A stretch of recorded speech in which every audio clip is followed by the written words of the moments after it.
What's up, guys? Today I wanted to talk to you about our 1957 Buick Caballero station wagon that I found off Craigslist. And this is a picture of how we found it. It was sitting on the streets of Brooklyn, New York. It was owned by a guy who worked at a used car dealership. And a buddy of mine sent me the listing off Craigslist. It was $3,900 as you see it. It didn't look like much, as you can see, but there was definitely potential. So we pretty much rolled the dice on this car. We didn't really get a whole lot of pictures. It was a complete car, drivetrain, everything was there, interior. Had 40,000 original miles, 40,000 original legit miles. The car was original paint with exception to the front fender and hood, which was sprayed a while back. It's a two-owner car, so the original owner owned it up until like the 80s, and then the guy I bought it from, they took over and owned it up until around 2013 when I bought it. As you can see, there's beer cans around it. It was just pretty much abandoned. They just left it on the streets. You can see it had parking tickets on it.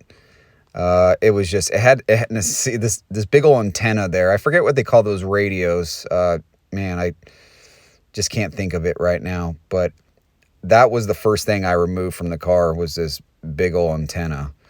Kind of crazy. They had duct tape around the windows. Obviously it was leaking and everything. So this thing wasn't in the best shape at all, but $3,900 for a Buick Caballero, was definitely, worth the gamble. So here we go. Here's another shot sitting on the streets. You can see there's trash behind it. But the car has so much potential just looking at it right now. The doors were all pushed in, pretty crazy. It looks like it probably been sideswiped by cars, who knows, drunk drivers. But anyways, so it was, it's seen better days, and it's unfortunate because the original owner probably took pretty good care of it, and then the second owner just let it, deteriorate. So this is really cool. So this is a screenshot of the original Craigslist ad, and what's interesting is not one word on there says Caballero. Nothing that says hardtop wagon. He described the hardtop part of it. He described it as frameless windows. So there's nothing that says Caballero on there or hardtop, which is interesting. If someone's searching Caballero, this wouldn't have the Craigslist ad wouldn't have popped up. So this is how we got it. It says have paperwork. He didn't have paperwork, so that was kind of that was an issue. I remember that being a pretty big deal at the time. Definitely needed restoration. Car was complete. For the most part, everything was correct in the ad. So let's just scroll here, and here's another shot. Huge tires on this thing. Man, the tires were just massive. But I saw the potential in it. I knew right away, man, this thing just needed some TLC, here's another shot, and you can just see the paint. The paint is just, it's just oxidized, it's really not in bad shape. That's original paint. That's original blue right there. And, all the trim is messed up, and, as far as rust, it's got some rust in the floors and a little bit in the rocker, but man, it was actually a really solid car for what it was, sitting on the streets for so long. The original owner probably took pretty good care of it, because it's definitely not a rusty car. This is actually, so we got it off the street. A buddy of mine helped me out with the car. He trailered it back to a friend of his backyard. and this is where it sat for a little bit until we had a truck pick it up. And you can see it's missing some trim there on the doors, and then, you know, it's got some holes in the rocker, you know, surface rust, you know, on the roof. But man, you know what? It's just got so much potential. Just a great looking car. Just a great looking car.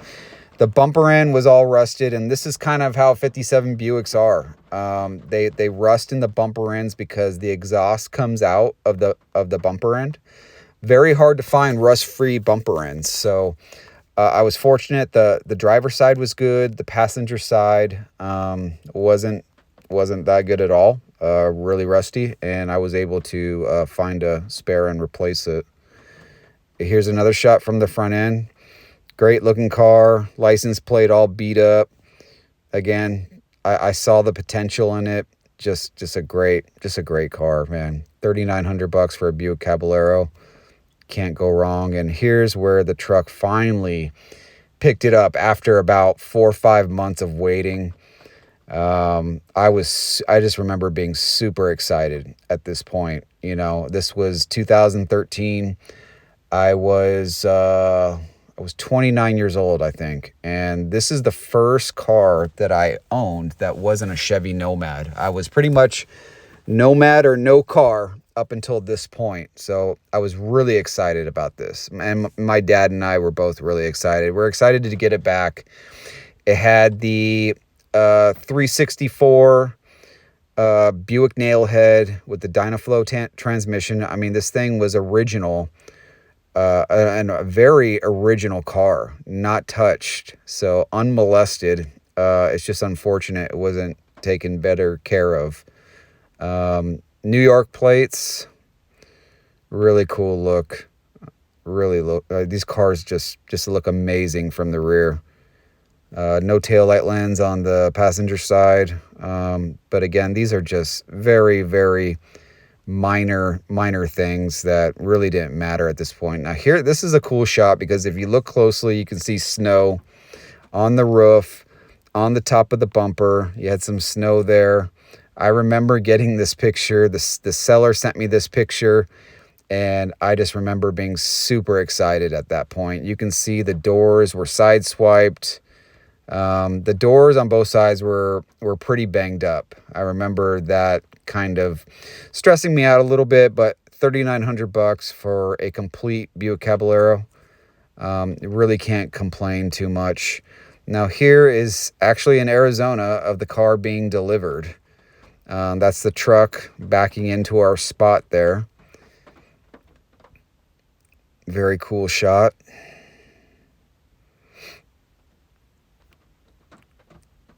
Yeah, I was, this is the day it was delivered. I was so excited at this point. I was just going nuts.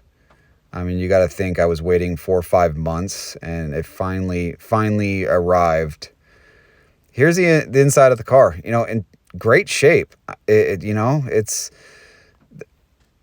the glove box, padding was, you know, going, but you know, the dash is all there. It's complete, just needs a horn button.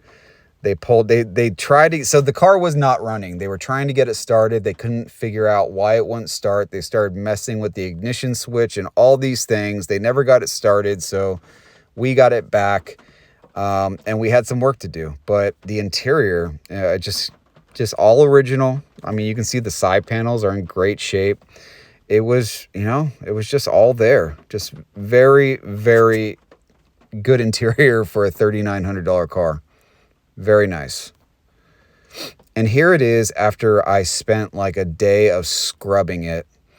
I scrubbed all the surface rust off the car, and you can see the red oxide primer on the roof.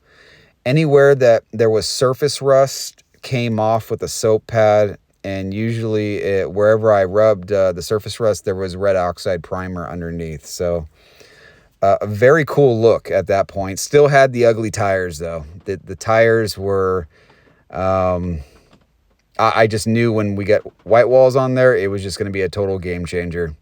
So you can see, so the original, the The driver door, I believe the blue may have been sprayed. I can't remember if they sprayed the blue on the driver door, but the front fender and hood, the front fenders and hood were resprayed the blue.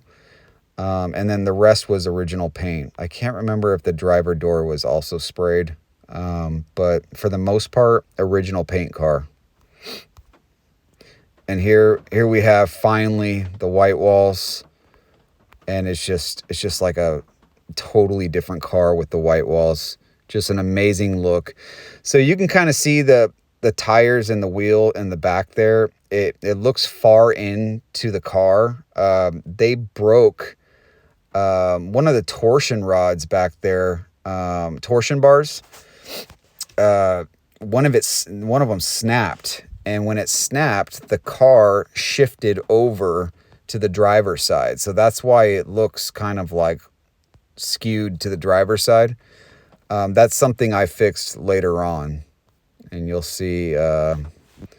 Yeah, there it is. So at that point, I had fixed the torsion bar. I replaced it. I actually made one from scratch. I bought some round tube, and I threaded it, and I did all the things, and I got it worked out, because they don't make that stuff. I mean, this is a 57 Buick, not a 57 Chevy. And here's a 58 Fiesta I had picked up later on after I got the Buick. So this is probably 2015. That is a very cool car, very rare car. We love 57 and 58 hardtop wagon, Buick and Olds. We also have a 57 Fiesta, Oldsmobile Fiesta. Really cool car. I've posted it on my channel many times. Here's a shot just with the spare tire area. It's an original tire. It was in great shape. Spare tire lids are usually rusted pretty good in there, and underneath the lid with those ridges and everything, it's just an area that can get pretty bad with rust. And you can see on the liftgate hatch, you see those two white squares. Those are actually stickers from the factory, and they're instructions on how to open the hatch and operate the liftgate supports. Pretty cool. I love that shot. That's a really cool shot.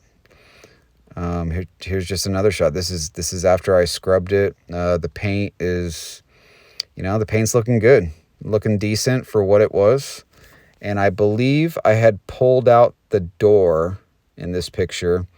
The doors came and they were pretty bashed in, and I pulled them out. I pushed them out from the inside of the door, and I did the best I could with that, and I actually got them looking pretty good. And you can see right here, the doors aren't all pushed in. So I replaced all the trim. I straightened all the trim out. I actually polished the trim. I can't remember if this shows polished trim, but I polished all the stainless on the car just to clean it up. It's looking good here. It doesn't have the front bumper on there. This is, we got it driving at this point. So when we got the car, they had the battery cables on backwards. Someone had the ground wire. Someone bought a red cable for the ground and a black cable for the hot wire, and they must have got confused, and that's why they couldn't start it. So when we got it, we just switched the wires, and that did the trick. Everything else was fine. So we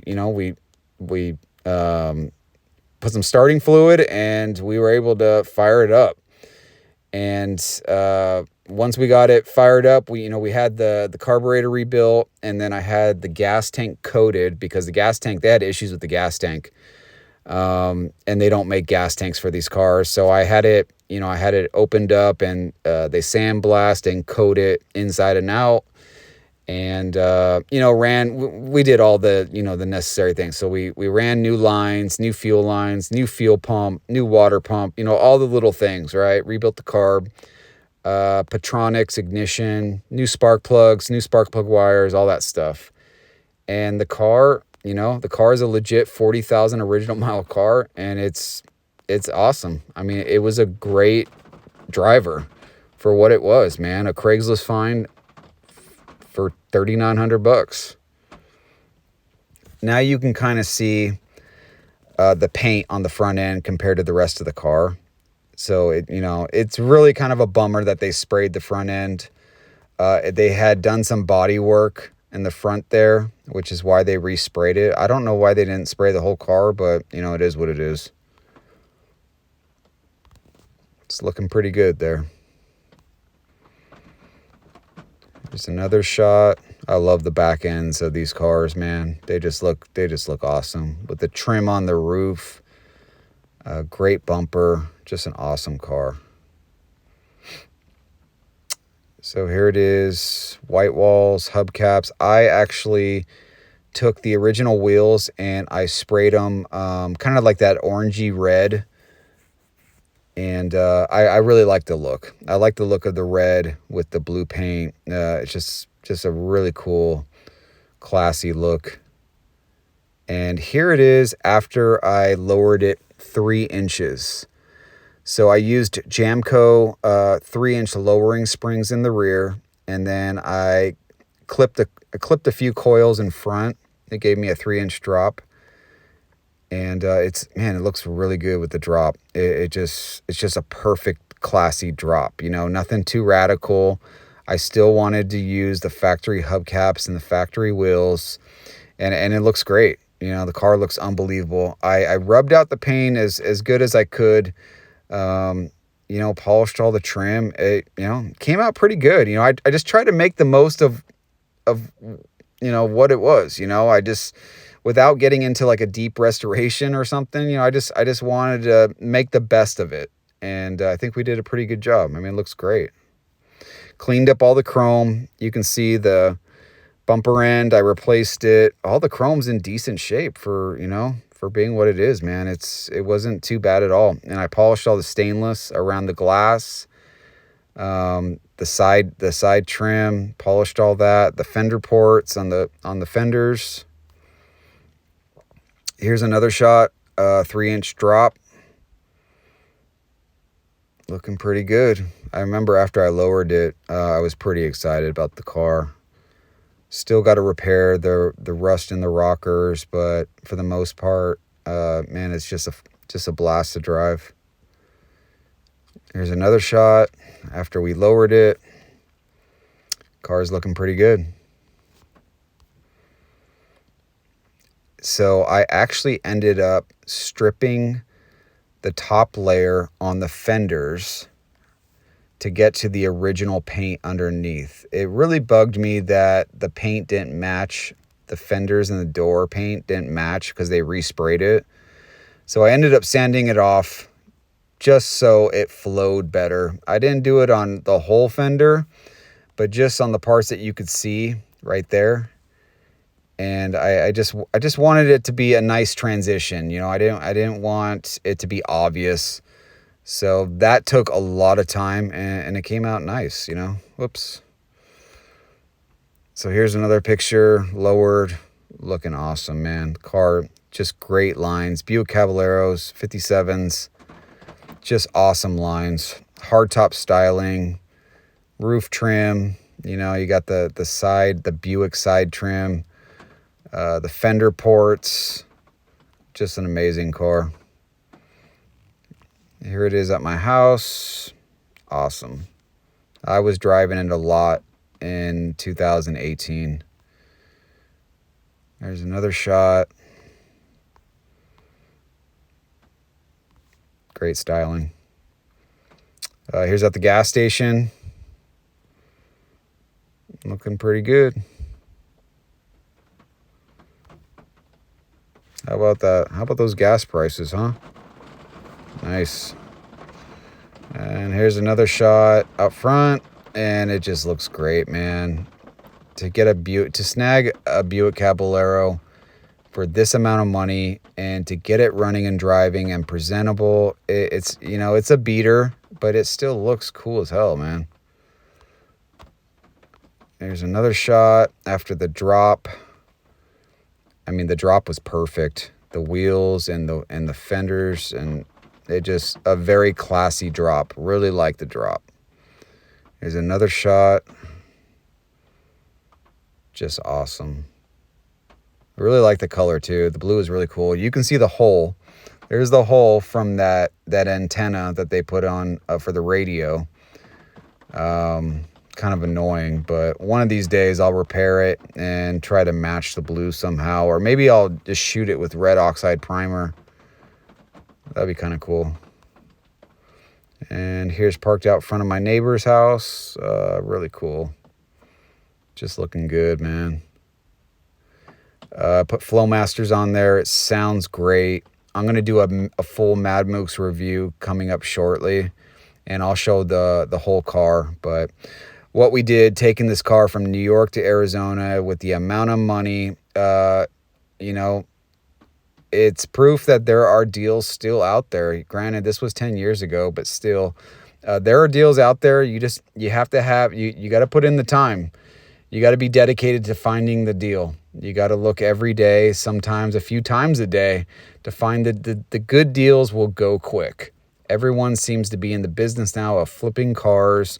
If you want that great deal, you have to be on top of your game. And if you want to do something like this, like we did, you have to have a vision of what you want and the final result. And that's what I had. I pictured in my head what the car could look like, and it just turned out great. You know, I have a driver Caballero for, I think we have $12,000 total invested in this car. So just an unbelievable deal.